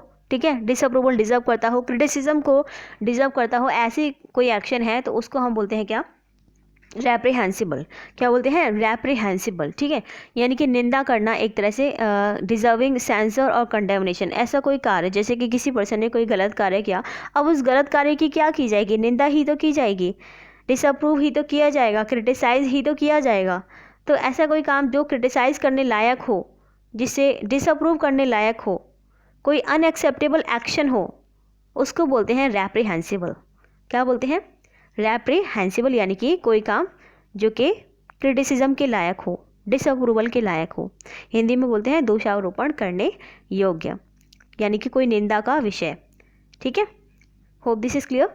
नेक्स्ट वर्ड पे देखते हैं गाइस, स्पैस्मोडिक। स्पैस्मोडिक का मतलब क्या होता है, इसका मतलब होता है occurring in an erratic manner, कोई चीज़ जो कि एक तरह से अनियमित तरीके से हो रही हो, यानी कि फिक्स तरीके से ना हो रही हो। ठीक है, यानी कि एक तरह का हम बोल सकते हैं कि इरेगुलर तरीके से हो रही हो। कोई काम अगर इरेगुलर तरीके से हो रहा है तो उसे बोलते हैं स्पैस्मोडिक। कोई काम अगर इरेगुलर मैनर में हो रहा है तो उसे बोलते हैं स्पैस्मोडिक। इसके अलावा इसका मीनिंग एक और होता है, वो ये कि जो शरीर में ऐंठन हो जाती है, यानी कि शरीर की कुछ पार्ट है या कोई नस है जो कि थोड़ा सा अपने जगह से हट गई है, तो उसको बोलते हैं ऐंठन होना, या शरीर में ऐंठन होना, उसको भी बोलते हैं। ठीक है, सो इरेगुलर तरीके से किसी चीज़ का वर्क करना, उसको बोलते हैं क्या, स्पैस्मोडिक। फॉर एग्जांपल कोई चीज़ जो मशीन थी कोई जो कि रेगुलर तरीके से पहले वर्क करती थी बट अभी वो इरेगुलर तरीके से वर्क करने लगी है, यानी कि उसमें कुछ कमी आ गई है, तो उसे बोलते हैं क्या, स्पैस्मोडिक, यानी कि occurring in an erratic manner. ठीक है, so I hope this is clear. Irregular तरीके से कोई चीज़ अगर वर्क करती है उसको बोलते हैं स्पैस्मोडिक। नेक्स्ट वर्ड देखते हैं विएबल। विएबल का मतलब होता है having the possibility of being achieved और डेवलप्ड। सो वाइबल का मतलब देखिए ये होता है कि having the possibility of being achieved और डेवलप्ड, यानी कि कोई ऐसी चीज़ जो कि अचीव की जा सके, ठीक है, उसको बोलते हैं क्या, वाइबल, यानी कि capable of working successfully. Feasible भी बोलते हैं, फीजिबल और कैपेबल ऑफ वर्किंग सक्सेसफुली, किसी काम को करने के लिए आप कैपेबल हो और आप उस काम को सक्सेसफुली कर सको, उसे बोलते हैं क्या, वायबल।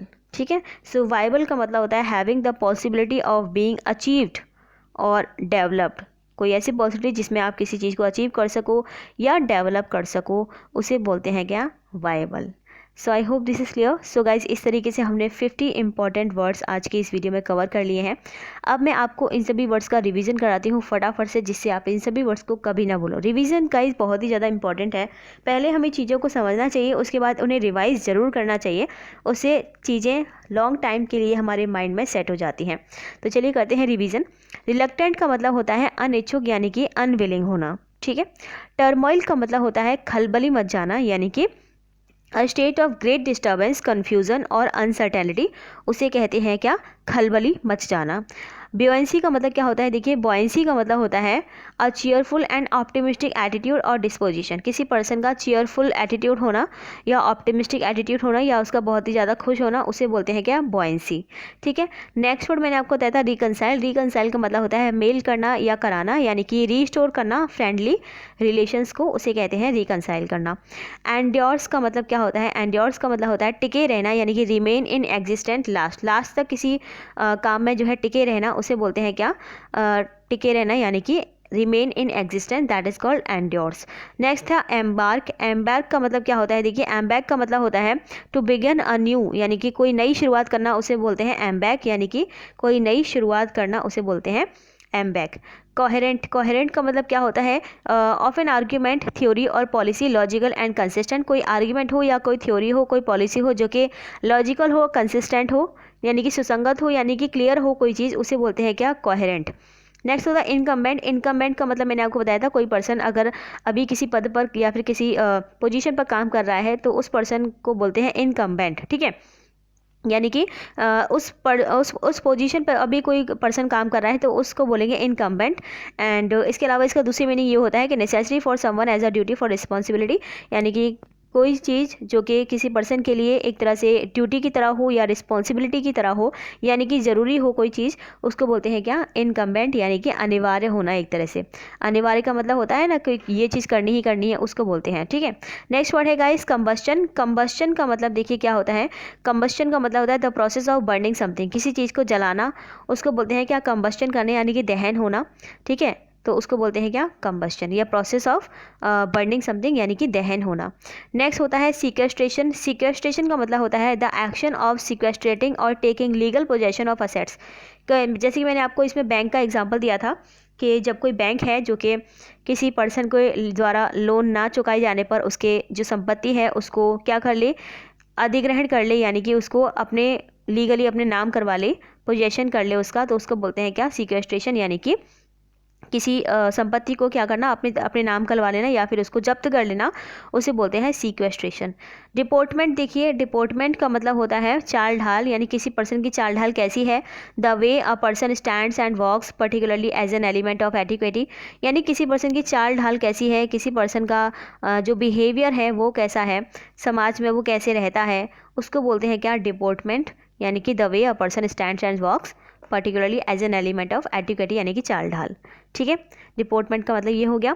नेक्स्ट वर्ड मैंने आपको बताया था इम्पोर्टेंट। इम्पोर्टेंट का मतलब होता है lacking in power as to act effectively, यानी कि कोई पर्सन जिसके पास पावर कम हो, जो कि इफेक्टिवली काम ना कर पाए, ठीक है, उसे बोलते हैं हेल्पलेस, यानी कि दुर्बल व्यक्ति। ठीक है, सो इम्पोर्टेंट का मतलब हो गया ये। नेक्स्ट वर्ड मैंने आपको बताया था स्ट्राइफ। स्ट्राइफ का मतलब होता है बिटर कॉन्फ्लिक्ट, यानी कि विवाद हो जाना, कॉन्फ्लिक्ट मतलब होता है विवाद, तो कैसा विवाद, बिटर वाला जो विवाद होता है, बिटर वाला जो कॉन्फ्लिक्ट होता है उसे बोलते हैं, यानी कि एक तरह का वॉयलेंट डिसेंशन हो जाना, यानी कि विवाद हो जाना, उसे बोलते हैं क्या, स्ट्राइफ हो जाना। नेक्स्ट होता है रेजोल्यूट। रेजोल्यूट का मतलब क्या होता है, रेजोल्यूट का मतलब होता है वेरी डिटरमाइंड और परसिस्टेंट, किसी पर्सन का बहुत ही ज़्यादा डिटरमाइंड होना, जैसे कि हम अपनी जॉब के लिए क्या है, डिटरमाइंड है, अपने फ्यूचर के लिए क्या है, डिटरमाइंड है, परसिस्टेंट है, यानी कि लगातार उस काम को कर रहे हैं, तो उसको बोलते हैं क्या, रेजोल्यूट, यानी कि दृढ़ होना, एक तरह से डिटरमाइंड होना, ठीक है, रेजोल्यूट बोलते हैं इसे।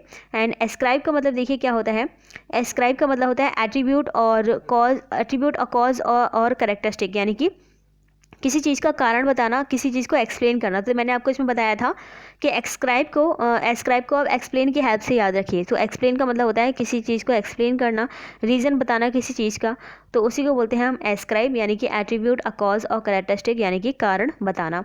नेक्स्ट वर्ड था गाइज आर्टिफिस। आर्टिफिस का मतलब होता है a move made to obtain an advantage or trick someone, यानी कि एक ऐसा मूव जो कि चालाकी भरा हो, यानी कि a move made to obtain an advantage, यानी कि एक ऐसा कार्य करना जिससे आप किसी से एडवांटेज ले रहे हो, किसी को ट्रिक कर रहे हो, ठीक है, चालाकी दिखाना, उसको बोलते हैं क्या, आर्टिफिस। तो मैंने आपको इसमें एक ट्रिक बताई थी कि जो आर्ट होता है, आर्ट का मतलब होता है कला, और कला से आप किसी से कोई काम निकलवा रहे हो, अपने आर्टफुल तरीके से किसी से कोई काम निकलवा रहे हो, उसको बोलते हैं चालाकी, यानी कि a move made to obtain an advantage or trick someone, उसे बोलते हैं आर्टिफिस, ठीक है। नेक्स्ट वर्ड देखते हैं गाइस एरेंट। एरेंट का मतलब मैंने आपको बताया था कंप्लीट और अटर, यानी कि एक तरह का ऐसा पर्सन जो कि बहुत ही ज़्यादा नॉनसेंस हो, या ऐसा नॉनसेंस कि कंप्लीटली नॉनसेंस हो, टोटली नॉनसेंस हो, उसे बोलते हैं क्या, एरेंट, यानी कि बहुत ही ज़्यादा किसी पर्सन का बदनाम होना, विख्यात होना, कुख्यात होना, ठीक है, यानी कि कुख्यात का मतलब बदनाम होना, और बहुत ही ज़्यादा यानी टोटली कंप्लीटली बदनाम होना, उसे बोलते हैं क्या, एरेंट, क्या बोलते हैं, एरेंट। नेक्स्ट वर्ड देखते हैं कॉन्फ्लुएंस। कॉन्फ्लुएंस का मतलब मैंने आपको बताया था अ सर्कमस्टेंस वेयर टू थिंग्स मर्ज और अकर सिमिलटेनियसली, यानी कि एक ऐसा सर्कमस्टेंस या एक कोई ऐसी जगह जहाँ पर दो चीज़ें मर्ज होती हो, जैसे कि मैंने आपको इसमें रिवर का एग्जांपल दिया था, जहाँ पर दो चीज़ें रिवर्स वगैरह क्या होती हो, मर्ज होती हैं, उसे बोलते हैं क्या, कॉन्फ्लुएंस, यानी कि संगम होना एक तरह का, ठीक है, अ सर्कमस्टेंस वेयर टू थिंग्स मर्ज और अकर सिमिलटेनियसली, दैट इज कॉल्ड संगम, यानी कि कॉन्फ्लुएंस। नेक्स्ट वर्ड देखते हैं एविंस।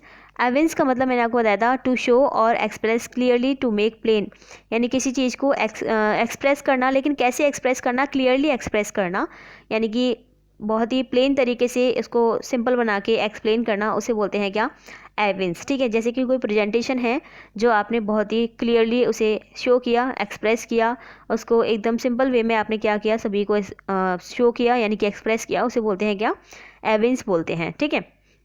नेक्स्ट देखिए गाइस, नेक्स्ट है एग्जर्प्ट। एग्जर्प्ट का मतलब क्या होता है, a short piece or clip from a larger piece of media, यानी कि आपने देखा होगा, मैंने आपको इसका एग्जांपल दिया था कि कोई पनीर है जैसे कि, या फिर कोई मैग्नेट है, या फिर कोई और चीज़ है जिसका कोई छोटा सा टुकड़ा आपने निकाल के अलग कर दिया, तो उस छोटे से पीस को, ठीक है, उसको क्या बोलेंगे, एग्जर्प्ट बोलेंगे, क्या बोलेंगे, एग्जर्प्ट बोलेंगे, यानी कि किसी फिल्म का भी, या फिर किसी म्यूज़िक का, या फिर किसी राइटिंग का अगर कोई पार्ट है, तो उस पार्ट को हम क्या बोलेंगे, एग्जर्प्ट बोलेंगे, क्या बोलेंगे, एग्जर्प्ट, ठीक है, a short piece or clip from a larger piece of media.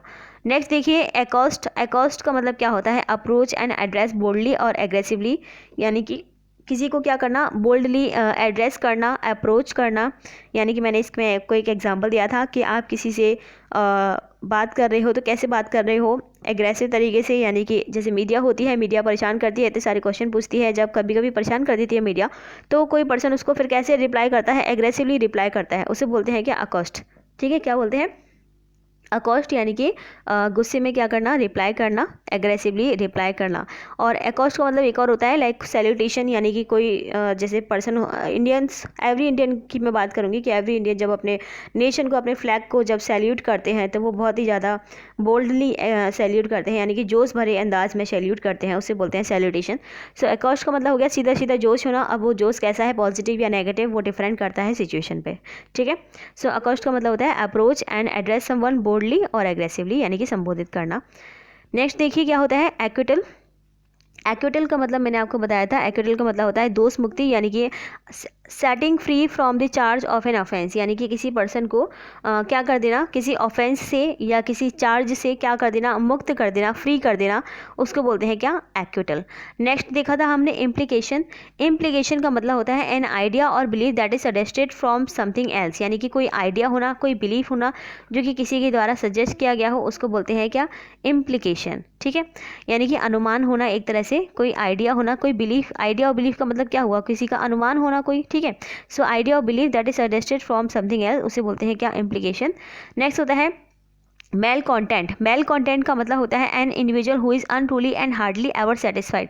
कोई ऐसा पर्सन जो कि बहुत ही मुश्किल से सेटिस्फाई हो पाए, या फिर जो कि ऐसा पर्सन जो कि जिसको मनाना पड़े, उसको बोलते हैं क्या, ऐसा पर्सन होता है असंतुष्ट, यानी कि जो पर्सन कभी संतुष्ट ना रहे।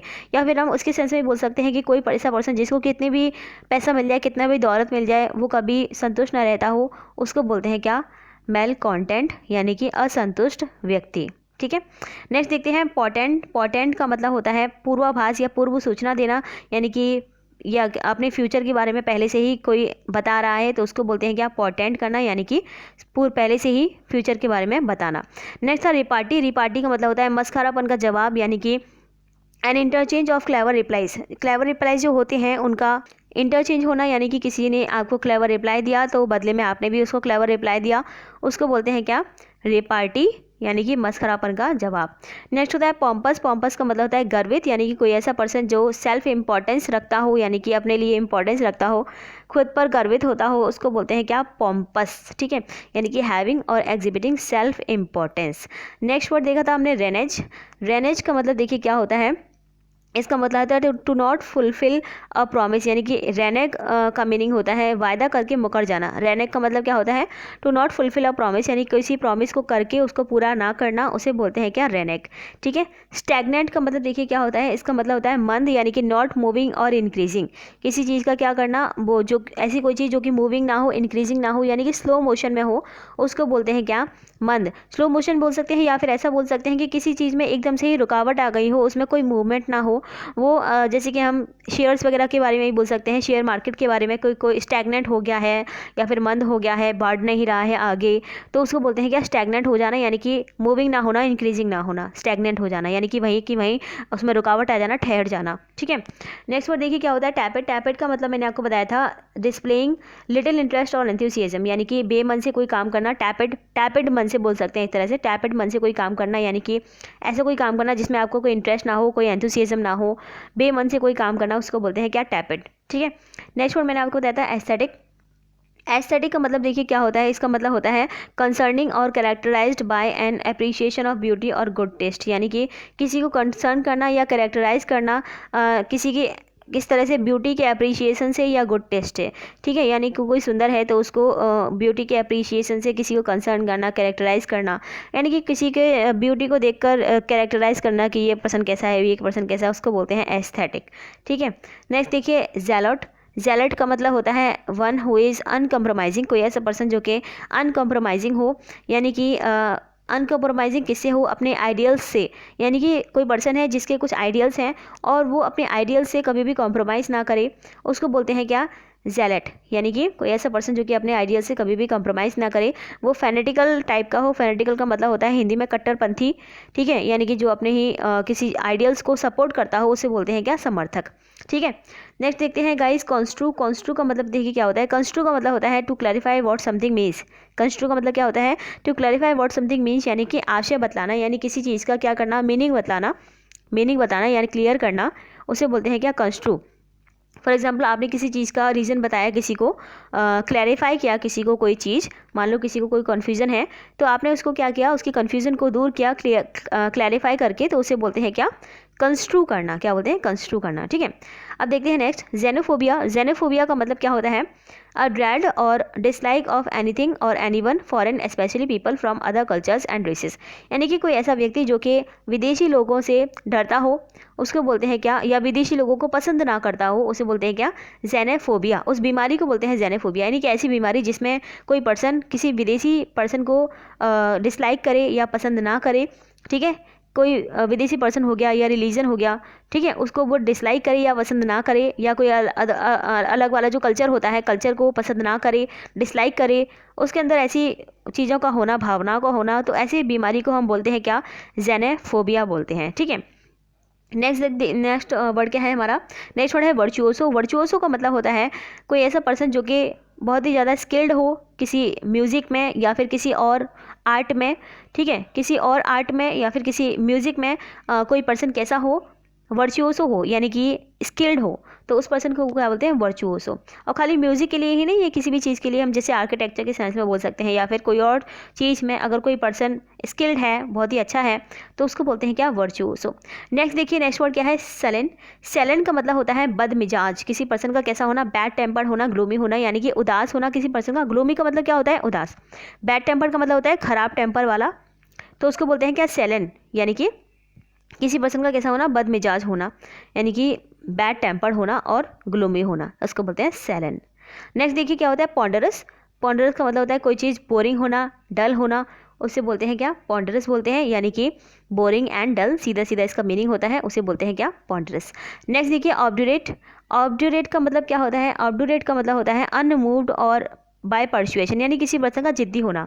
स्टबन आपने सुना है, स्टबन का मतलब होता है जिद्दी, उसी तरह ऑब्डुरेट का मतलब भी होता है जिद्दी, यानी कि अनमूव्ड बाय परसुएशन, पिटी और टेंडर फीलिंग्स, स्टबन होना किसी पर्सन का, ठीक है, जिद्दी होना, उसको बोलते हैं ऑब्डुरेट।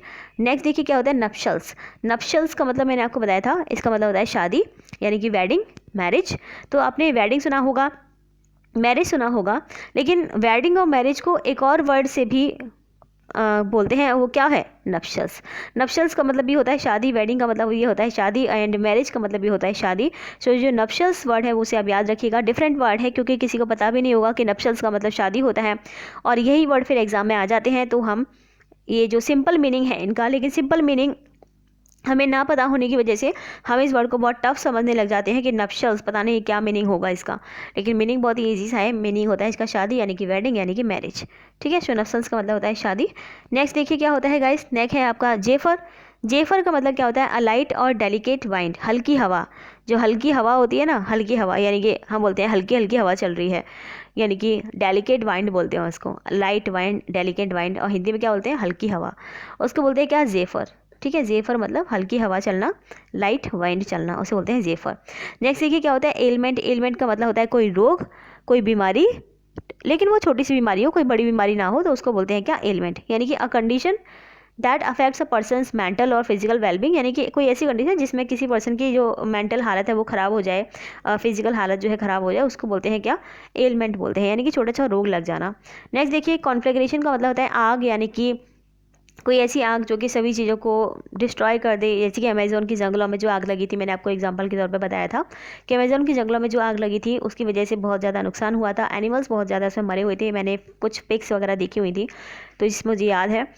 तो उसको बोलते हैं क्या, कॉन्फ्लेग्रेशन, यानी कि कोई ऐसी आग जो बहुत ही ज़्यादा भीषण हो, यानी कि बहुत ही ज़्यादा बड़ी हो, जो सभी चीज़ों को क्या कर दे, डिस्ट्रॉय कर दे, उसे कहते हैं क्या, कॉन्फ्लेग्रेशन कहते हैं, ठीक है। नेक्स्ट वर्ड था कन्फर्मिस्ट।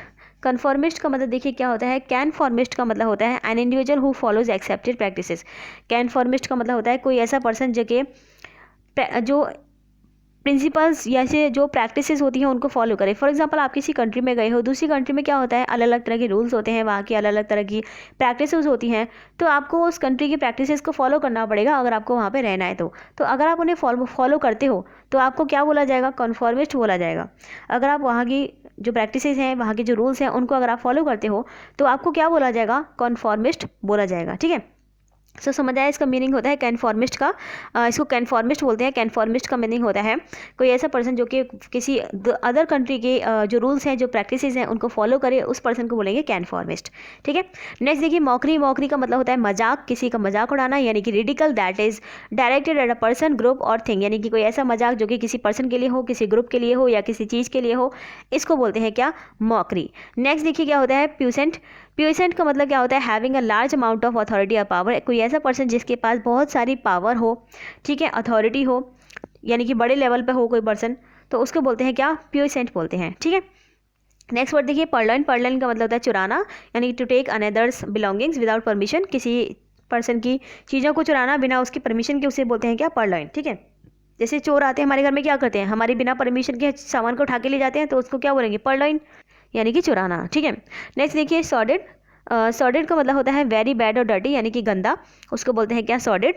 ठीक है, सॉर्डेड तो बहुत ही ईजी मीनिंग है, इसको आप इजीली याद कर सकते हैं। सॉर्डेड मतलब गंदा, यानी कि वेरी बैड और डर्टी। नेक्स्ट वर्ड है रिप्रीहेंसिबल। रेप्रीहेंसिबल का मतलब देखिए क्या होता है, इसका मतलब होता है हाईली अनएक्सेप्टेबल, यानी कोई ऐसी चीज़ जो कि हाईली अनएक्सेप्टेबल हो। फॉर एग्जांपल कोई काम है, कोई क्राइम है जो कि हाईली अनएक्सेप्टेबल हो, जिसे जो कि निंदा के लायक हो, जो कि डिसअप्रूवल के लायक हो, जो कि क्रिटिसिज्म के लायक हो। तो ऐसा कोई काम जो कि क्रिटिसिज्म के लायक हो, जिसकी सब लोग निंदा करें, जिसको सब लोग डिसअप्रूव करें, उसको बोलते हैं क्या, रेप्रीहेंसिबल, यानी कि हाईली अनएक्सेप्टेबल एक्शन, उसको बोलते हैं क्या, रेप्रीहेंसिबल। ठीक है, नेक्स्ट वर्ड देखते हैं गाइस। नेक्स्ट वर्ड है स्पेस्मोडिक। स्पेस्मोडिक का मतलब होता है कोई चीज़ जो कि अनियमित हो, यानी कि कोई चीज़ जो कि इरेगुलर वे में हो रही हो, कोई चीज़ जो कि इरेगुलर तरीके से हो रही हो, उसको बोलते हैं क्या, स्पेस्मोडिक। ठीक है, नेक्स्ट देखिए विएबल। विएबल का मतलब क्या होता है, having the possibility of being achieved और डेवलप्ड, यानी कि कोई ऐसी पॉसिबिलिटी कि आप किसी चीज़ को अचीव कर सको, उसको बोलते हैं विएबल। ठीक है, यानी कि वाइबल बोलते हैं। वाइबल का मतलब होता है कोई ऐसी चीज़ जिसे आप अचीव कर सको। फॉर एग्जाम्पल कोई जॉब है जिसकी आप प्रिपरेशन कर रहे हो, तो आपको एक कॉन्फिडेंस है कि आप उस जॉब को अचीव कर सकते हो। ठीक है, आप उस जैसे कि आपकी कोई चीज़ है जिसे आप अपने अंदर डेवलप कर सकते हो, या फिर किसी जॉब को या फिर किसी टारगेट को आप अचीव कर सकते हो, तो उसे बोलते हैं क्या, वाइबल, यानी कि एक तरह का पॉसिबिलिटी होना किसी चीज़ को अचीव करने की या डेवलप करने की, that is called viable. So guys, इस तरीके से हमने सभी वर्ड्स का कर लिया है रिवीजन को भी फिनिश, एंड सभी वर्ड के मीनिंग्स को भी समझ लिया है। एंड आई होप आपको सारे वर्ड्स लर्न हो गए होंगे।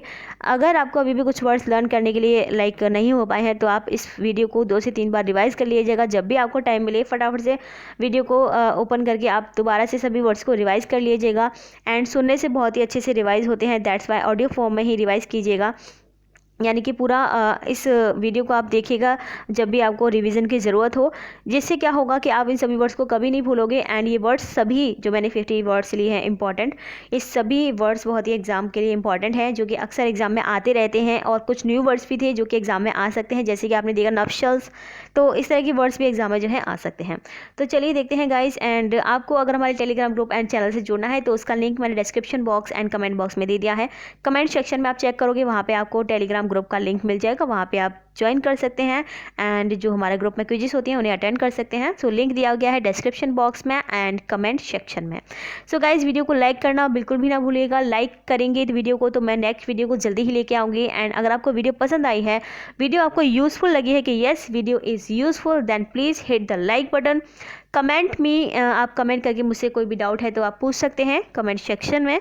शेयर कीजिएगा वीडियो को ज़्यादा से ज़्यादा, आप जहाँ पर भी शेयर कर सकें। You can share this video on Telegram, on WhatsApp, on Facebook, so wherever you can share, please share this video so that I bring more videos for you. Subscribe the channel and press the bell icon for watching upcoming videos. And one important message for you, that is 5 PM पर होता है live session, तो आप live session के लिए तैयार रहिएगा। 5 PM पर डेली मैं लाइव सेशन लेती हूँ, इंग्लिश का क्विज होती है वहाँ पर, तो आप क्विज में पार्टिसिपेट कर सकते हैं।